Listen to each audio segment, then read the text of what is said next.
Je hebt het Westendorp-virus ook te pakken? Ja, kijk, alleen nog een beetje weer, een beetje extra sneeuw erbij zal leuk zijn. Gaan we lekker skiën. En het is gezellig, de mensen zijn allemaal aanwezig. En ja, we hebben er zin in. Ik denk als je gaat bekijken waarom de mensen hier naartoe komen, is puur voor de sfeer. Het is een gezellige Nederlandse club mensen. Feestvirus. Houden van een borreltje, houden van het Nederlandstalige lied. En feestvieren gewoon lekker met z'n allen in de grote tent, in de après-ski tenten. Hier ben ik er in. Geweldig. Ja, ik ben een Amsterdammer, dus de stijl zit er wel in. Maar ja, we zingen natuurlijk wel van alles. Maar over het algemeen komen de mensen toch wel een beetje uit het midden van het land. En Brabant komen er wel een hoop vandaan. Maar ook natuurlijk uit de regio Noord-Holland. Jawel. 4 uitgebracht.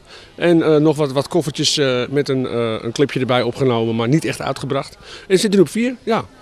Lekker bezig dus. Jawel, wel een laadbloeier. Kijk, ik zing al ruim 30 jaar, maar we zijn de laatste 6, 7 jaar pas echt flink aan de bak met de singles. Ja, daar zijn we blij mee, zijn we trots op. We beginnen in de arena, dan doen we 4 keer Ahoy. En dan maken we die hut hier nog een paar keer gek in. Nee. Ja, wat is de doelstelling? Ja, gewoon lekker blijven zingen, zoveel mogelijk de mensen bereiken, feestvieren, gezelligheid. Nou, we zijn een aantal weken geleden naar Gambia vertrokken. En in Gambia, Afrika, hebben we hulpgoeden gebracht aan het plaatselijke ziekenhuis. Wij denken aan een ziekenhuis als zijnde van het AMC, het medisch centrum, het VU.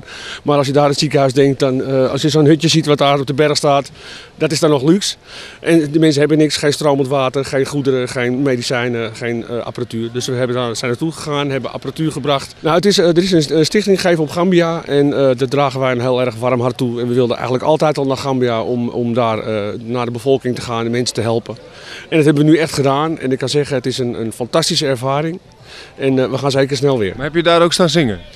Zelfs dat, ja. We zijn in de bush zijn we met de djembass aan de gang gegaan met de locals. En dat was fantastisch. En we hebben daar s'avonds nog in een krakkemikkig beentje hebben we nog een paar liedjes gezongen.